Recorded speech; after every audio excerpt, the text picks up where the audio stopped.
बिस्मिल्लाहिर्रहमानिर्रहीम। मैं doctor GM. Chaudhary. अज जनाब मैं एक बहुत ही समझो कि जरूरी किस्म का जिहड़ा मौजू है उत्ते गल करांगा। पंजाबी जबान यकीनन तुसीं समझ गए हो कि मैं की कहना चाहना। पंजाबी जबान एक वाहिद जबान है कि जिहड़ी लावारस।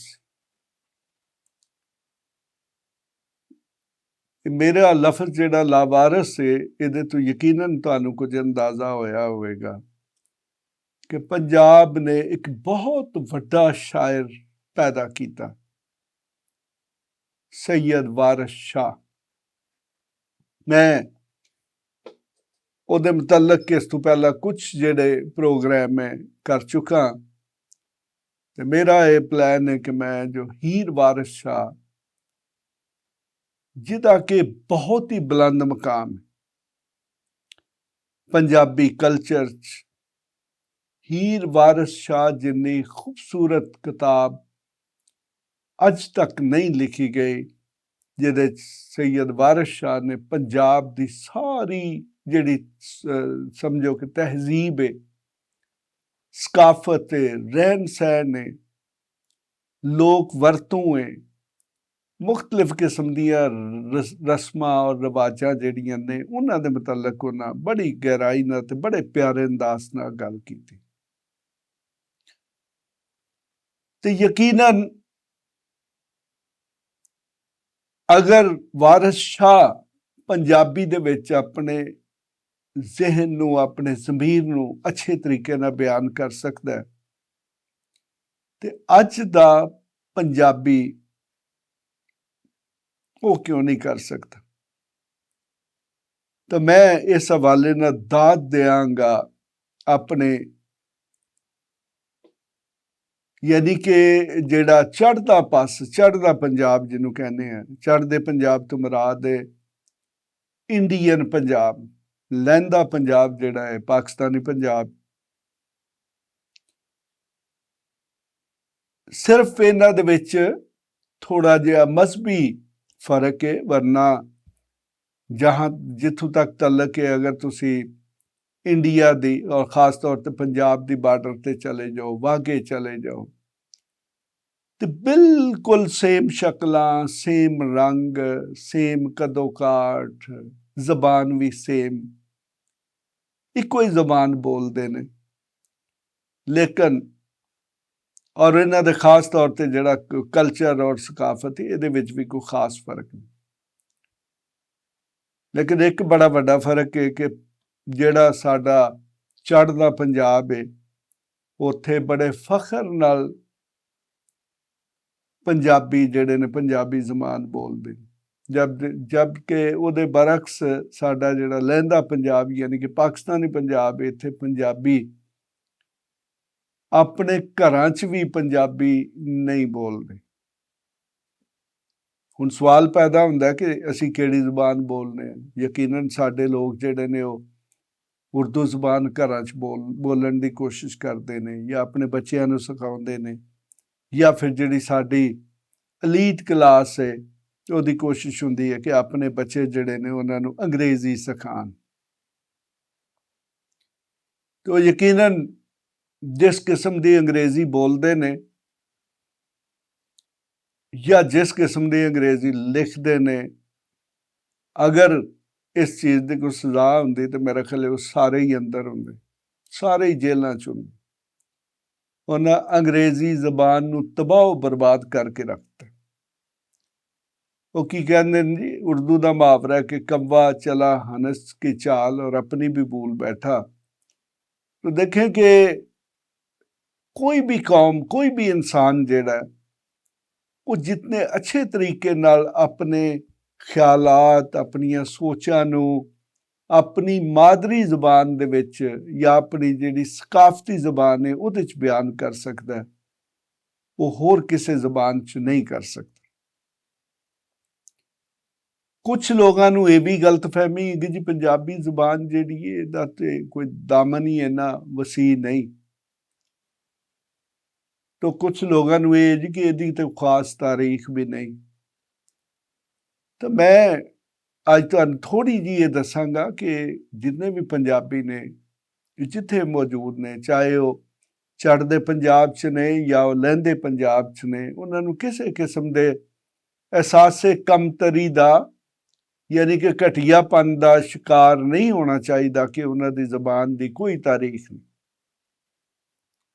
ਪੰਜਾਬੀ ਦੁਨੀਆ ਦੀ ਪੁਰਾਣੀ ਤਰੀਨ ਜਿਹੜੀਆਂ ਜ਼ਬਾਨਾਂ ਨੇ ਉਹਨਾਂ 'ਚ ਸ਼ਾਮਲ ਹੁੰਦੀ। ਹੁਣ ਤੁਸੀਂ ਅੰਦਾਜ਼ਾ ਕਰੋ, ਸਾਡੀ ਦੇਖੋ ਕਿ ਜਿਹੜੀ ਤਾਰੀਖ ਹੈ ਉਹ ਕਮ ਅਜ਼ ਕਮ 3-4 ਹਜ਼ਾਰ ਸਾਲ ਤੋਂ ਜਿਹੜੀ ਹੈ ਨਾ ਉਹ ਨੌਨ ਤਾਰੀਖ ਹੈ, 4,000 ਸਾਲ ਤੋਂ। ਅਕਸਰ ਇਹਨੂੰ ਆਰੀਆ ਜਿਹੜੇ ਨੇ ਉਹਨਾਂ ਦੀ ਆਮਦ ਨਾਲ ਜੋੜਿਆ ਜਾਂਦਾ ਹੈ। ਆਰੀਆ ਜਿਹੜੇ ਨੇ ਉਹ ਜਦੋਂ ਆਏ ਤੇ ਯਕੀਨਨ ਇਹ ਜਿਹੜਾ ਹਿੰਦੁਸਤਾਨ ਸੀ ਉਸ ਵਕਤ ਦਾ ਹਿੰਦੁਸਤਾਨ, ਇਹ ਕੋਈ ਖਾਲੀ ਤੇ ਨਹੀਂ ਸੀ ਪਿਆ। ਇੱਥੇ ਲੋਕ ਆਬਾਦ ਸਨ ਤੇ ਉਹ ਜਿਹੜੇ ਲੋਕ ਆਬਾਦ ਸਨ ਉਹ ਕਿਹੜੀ ਜ਼ਬਾਨ ਬੋਲਦੇ ਸਨ? ਉਹ ਯਕੀਨਨ ਉਹੀ ਜ਼ਬਾਨ ਬੋਲਦੇ ਸਨ ਜਿਹੜੀ ਅੱਜ ਵੀ ਬੋਲੀ ਜਾ ਰਹੀ। ਤੇ ਉਹ ਕਿਹੜੀ ਜ਼ਬਾਨ ਸੀ? ਉਹ ਪੰਜਾਬੀ ਸੀ। ਦੇਖੋ ਕਿ ਮੇਨ ਅਗਰ ਦੋਨੋਂ ਮੁਲਕ ਜਿਹੜੇ ਨੇ ਇੰਡੀਆ ਔਰ ਪਾਕਿਸਤਾਨ ਦੇ, ਅਗਰ ਤੁਸੀਂ ਮੇਨ ਇਲਾਕਿਆਂ ਨੂੰ ਦੇਖੋਗੇ ਜਿੱਥੇ ਬਹੁਤ ਬੜੀ ਜਿਹੜੀ ਸਕਾਫਤੀ ਤਰੱਕੀ ਹੋਈ, ਉਹ ਪੰਜਾਬ। ਅੱਜ ਵੀ ਇੰਡੀਆ ਦੇ 2 ਵੱਡੇ ਸ਼ਹਿਰ ਜਿਹੜੇ ਨੇ ਉਹ ਪੰਜਾਬ 'ਚ ਮੌਜੂਦ। ਮਸਲਨ ਲਾਹੌਰ, ਅੰਮ੍ਰਿਤਸਰ, ਔਰ ਸਦੀਆਂ ਤੋਂ ਜਿਹੜਾ ਇੰਡੀਆ ਦਾ, ਹਿੰਦੁਸਤਾਨ ਦਾ ਦਾਰੁਲ ਹਕੂਮਤ ਰਿਹਾ ਦਿੱਲੀ ਵੀ ਪੰਜਾਬ ਦਾ ਹਿੱਸਾ ਸੀ। ਬਲਕਿ ਵਕਤ ਦੇ ਨਾਲ ਅਗਰਚੇ ਲਾਹੌਰ ਬਹੁਤ ਪੁਰਾਣਾ ਹੈ, ਲੇਕਿਨ ਚੂँकि ਦਿੱਲੀ ਕੈਪੀਟਲ ਬਣ ਗਿਆ, ਦਾਰੁਲ ਹਕੂਮਤ ਬਣ ਗਿਆ, ਤੇ ਉਹਦੀ ਅਹਿਮੀਅਤ ਵੱਧਦੀ ਗਈ। ਤੋ ਦੇਖੇ ਕਿ ਜਿਹੜੀ ਪੰਜਾਬੀ ਜ਼ੁਬਾਨ ਹੈ ਇਹਦੇ 'ਚ ਮਸਲਾ ਸਿਰਫ ਰਸਮੁਲ ਖਤ ਹੈ। ਮਸਲਨ ਦੇਖੋ ਸੰਸਕ੍ਰਿਤ ਅਸੀਂ ਜਿਹਨੂੰ ਕਹਿੰਦੇ ਹਾਂ, ਅਗਰ ਅਸੀਂ ਕਿਸੇ ਵੀ ਹਿੰਦੂ ਨੂੰ ਜਿਹੜੀ ਉਹ ਜਿਹਨੂੰ ਉਹ ਸੰਸਕ੍ਰਿਤ ਕਹਿ ਕੇ ਬੋਲ ਰਹੇ ਹੁੰਦੇ ਨੇ, ਕੋਈ ਵੀ ਪੰਜਾਬੀ ਜਾਂ ਉਰਦੂ ਬੋਲਣ ਵਾਲਾ ਸੁਣ ਰਿਹਾ ਹੋਵੇ ਤੇ ਬਿਲਕੁਲ ਉਹਨੂੰ ਕੋਈ ਪ੍ਰੋਬਲਮ ਨਹੀਂ ਹੁੰਦੀ। ਯਾਨੀ ਕਿ ਜਸਟ ਕੋਈ 5-10% ਜਿਹੜੇ ਲਫ਼ਜ਼ ਨੇ ਐਸੇ ਹੋਣਗੇ ਕਿ ਜਿਨ੍ਹਾਂ ਦਾ ਥੋੜ੍ਹਾ ਜਿਹਾ ਸਾਨੂੰ ਪ੍ਰੋਬਲਮ ਹੁੰਦਾ, ਲੇਕਿਨ ਉਹ ਜ਼ੁਬਾਨ ਦੀ ਰਵਾਨੀ ਦੇ ਨਾਲ ਉਹਨਾਂ ਦਾ ਬਿਲਕੁਲ ਸਾਨੂੰ ਅੰਦਾਜ਼ਾ ਹੋ ਰਿਹਾ ਹੁੰਦਾ ਕਿ ਉਹਦਾ ਮਤਲਬ ਕੀ ਹੈ। ਤੇ ਸੰਸਕ੍ਰਿਤ ਇਹ ਬੇਸਿਕਲੀ ਇੱਕ ਰਸਮੁਲ ਖਤ ਦਾ ਨਾਂ ਹੈ। ਇਸੇ ਤਰ੍ਹਾਂ ਜਦੋਂ ਅਸੀਂ ਉਰਦੂ ਦੀ ਗੱਲ ਕਰਨੇ ਆ ਤੇ ਉਰਦੂ ਵੀ ਇੱਕ ਰਸਮੁਲ ਖਤ ਦਾ ਨਾਂ ਹੈ ਜਿਹੜਾ ਕਿ ਅਰਬੀ 'ਚ ਲਿਖੀ ਜਾਂਦੀ। ਅਦਰਵਾਈਜ਼ ਤੁਸੀਂ ਦੇਖੋ ਕਿ ਪੰਜਾਬੀ ਔਰ ਉਰਦੂ ਦੇ ਵਿੱਚ ਤਕਰੀਬਨ 80 ਤੋਂ 90% ਜਿਹੜੇ ਨੇ ਬਿਲਕੁਲ ਉਹੀ ਲਫ਼ਜ਼ ਇਸਤੇਮਾਲ ਹੁੰਦੇ ਨੇ, ਉਹੀ ਅੱਖਰ ਇਸਤੇਮਾਲ ਹੁੰਦੇ ਨੇ। ਬਲਕਿ ਪੰਜਾਬੀ ਤੇ ਲਿਖੀ ਜਿਹੜੀ ਅਸੀਂ ਪੰਜਾਬ ਇੱਥੇ ਖਾਸ ਤੌਰ ਤੇ ਪਾਕਿਸਤਾਨੀ ਪੰਜਾਬ ਦੇ ਵਿੱਚ ਲਿਖਨੇ ਆ, ਇਹ ਤੇ ਸਾਰੀ ਦੀ ਸਾਰੀ ਜਿਹੜਾ ਉਰਦੂ ਜਾਂ ਅਰਬੀ ਰਸਮੁਲ ਖਤ ਹੈ ਉਹਦੇ ਵਿੱਚ ਲਿਖਨੇ। ਤੇ ਇਹ ਹੀ ਫਰਕ ਹੈ ਕਿ ਦੇਖੋ ਕਿ ਇੰਡੀਆ ਦੇ ਵਿੱਚ ਜਿਹੜੀ ਹੈ ਉਹ ਜਿਹੜਾ ਉਹਨਾਂ ਦਾ ਇੰਡੀਅਨ ਪੰਜਾਬ ਦਾ ਰਸਮੁਲ ਖਤ ਹੈ, ਜਾਂ ਫਿਰ ਜੋ ਬਾਬਾ ਗੁਰੂ ਨਾਨਕ ਦੇ ਆਪਣੇ ਜਿਹੜੇ ਸ਼ਲੂਕ ਸਨ ਉਹਨਾਂ ਦੇ ਵਿੱਚ ਜਿਹੜੀ ਜ਼ਬਾਨ ਯੂਜ਼ ਕੀਤੀ ਉਸ ਵਕਤ ਗੁਰਮੁਖੀ ਜਿਹਦਾ ਰਿਵਾਜ ਸੀ ਉਹ ਉਹਨਾਂ ਇਸਤੇਮਾਲ ਕੀਤੀ। ਤੇ ਬੇਸਿਕਲੀ ਇਹ ਰਸਮੁਲ ਖਤ ਯਾਨੀ ਕਿ ਉਰਦੂ, ਪੰਜਾਬੀ ਔਰ ਸੰਸਕ੍ਰਿਤ ਜਾਂ ਫਿਰ ਜਿਹੜੀ ਗੁਰਮੁਖੀ ਹੈ, ਇਹਨਾਂ ਦੇ ਵਿੱਚ ਬੁਨਿਆਦੀ ਫਰਕ ਜਿਹੜਾ ਰਸਮੁਲ ਖਤ ਹੈ। ਅਕਸਰ ਤੁਸੀਂ ਇੰਡੀਅਨ ਫਿਲਮਾਂ ਵੇਖੀਆਂ ਹੋਣਗੀਆਂ ਜਿਹੜੀਆਂ ਕਿ ਹਿੰਦੀ 'ਚ ਹੁੰਦੀਆਂ, ਤੇ ਕੀ ਉਹਨਾਂ ਦੀ ਸਾਰੀ ਦੀ ਸਾਰੀ ਸਮਝ ਨਹੀਂ ਤੁਹਾਨੂੰ ਲੱਗ ਰਹੀ? ਦੇਖੋ ਕਿ ਪਾਕਿਸਤਾਨ ਤੋਂ ਪਹਿਲੇ ਜਾਂ ਖਾਸ ਤੌਰ 'ਤੇ ਜਿਹੜੀ 19ਵੀਂ ਸਦੀ ਸੀ ਉਹਦੇ ਵਿੱਚ ਇੱਕ ਤਹਿਰੀਕ ਜਿਹੜੀ ਚੱਲੀ ਜੀ ਕਿ ਹਿੰਦੀ ਜ਼ਬਾਨ ਜਿਹਨੂੰ ਅਸੀਂ ਉਰਦੂ ਔਰ ਹਿੰਦੀ ਦਾ ਮੁਕੱਦਮਾ ਜਾਂ ਤਨਾਜ਼ਾ ਵੀ ਕਹਿੰਦੇ ਹਾਂ, ਉਸ ਤਾਸਬ ਦੀ ਵਜ੍ਹਾ ਤੋਂ ਜਿਹੜੀ ਪਹਿਲੇ ਕਿ ਉਸ ਤੋਂ ਪਹਿਲੇ ਮੁਗਲਾਂ ਦੇ ਦੌਰ 'ਚ ਫਾਰਸੀ ਬੋਲੀ ਜਾਂਦੀ ਸੀ, ਈਵਨ ਫਾਰਸੀ ਲਿਖੀ ਜਾਂਦੀ ਸੀ, ਉਸ ਤੋਂ ਬਾਅਦ 'ਚ ਫਿਰ ਇਹ ਜ਼ੋਰ ਦਿੱਤਾ ਗਿਆ ਜੀ ਕਿ ਉਰਦੂ ਔਰ ਹਿੰਦੀ ਜਿਹੜੀ ਹੈ ਉਹਨੂੰ ਇਸਤੇਮਾਲ ਕਰੋ, ਯਾਨੀ ਕਿ ਸੰਸਕ੍ਰਿਤ ਜਿਹੜਾ ਸਕ੍ਰਿਪਟ ਹੈ ਉਹਨੂੰ ਇਸਤੇਮਾਲ ਕਰੋ। ਇਹ ਉਰਦੂ ਹਿੰਦੀ ਦਾ ਸਭ ਤੋਂ ਵੱਡਾ ਨੁਕਸਾਨ ਪੰਜਾਬੀ ਜ਼ਬਾਨ ਨੂੰ ਹੈ। ਅਗਰ ਕੋਈ ਵੀ ਇੱਥੇ ਉਰਦੂ ਦਾਨ ਆ ਕੇ ਦਾਅਵਾ ਕਰ ਲਏ ਕਿ ਉਰਦੂ ਜ਼ਬਾਨ ਨੂੰ ਕਿਹਨਾਂ ਲੋਕਾਂ ਪ੍ਰਮੋਟ ਕੀਤਾ, ਤੇ ਉਹ ਜਨਾਬ ਲਾਹੌਰੀਏ ਤੇ ਪੰਜਾਬ ਦੇ ਰਹਿਣ ਵਾਲੇ ਲੋਕ। ਉਹਦੇ 'ਚ ਕੋਈ ਕਹਿੰਦਾ ਜੀ ਕਿ ਮੈਂ ਬਾਹਰ ਤੋਂ ਆਇਆ, ਮੈਂ ਫਲਾਂ ਜਗ੍ਹਾ ਤੋਂ ਆਇਆ ਔਰ ਮੈਨੂੰ ਅੱਛੀ ਉਰਦੂ ਆਉਂਦੀ ਹੈ। ਕਤਈ ਤੌਰ ਤੇ ਉਹਨਾਂ ਲੋਕਾਂ ਦਾ ਕੋਈ ਕੰਟਰੀਬਿਊਸ਼ਨ ਨਹੀਂ ਉਰਦੂ ਜਿਹੜਾ ਉਹਨੂੰ ਪ੍ਰਮੋਟ ਕਰਨ 'ਚ। ਅਗਰ ਪੰਜਾਬ ਦਾ ਸ਼ਹਿਰ ਲਾਹੌਰ ਜਿਹੜਾ ਔਰ ਉਹਦਾ ਜੋ ਵੀ ਲਿਟਰੇਰੀ ਜਾਂ ਅਦਬੀ ਅਸਾਸਾ ਹੈ ਉਹਨੂੰ ਅਸੀਂ ਮਾਈਨਸ ਕਰ ਦਈਏ, ਨਫੀ ਕਰ ਦਈਏ, ਤੇ ਸਾਡੀ ਸਾਰੀ ਦੀ ਸਾਰੀ ਜਿਹੜੀ ਉਰਦੂ ਦੀ ਸਮਝੋ ਕਿ ਤਾਰੀਖ ਹੈ ਉਹ ਖਤਮ ਹੋ ਜਾਂਦੀ। ਅੱਜ ਅਗਰ ਉਰਦੂ ਜ਼ਿੰਦਾ ਹੈ ਤੇ ਉਹ ਲਾਹੌਰ ਦੀ ਵਜ੍ਹਾ ਤੋਂ ਜ਼ਿੰਦਾ ਹੈ, ਉਹ ਪੰਜਾਬ ਦੀ ਵਜ੍ਹਾ ਤੋਂ ਜ਼ਿੰਦਾ ਹੈ।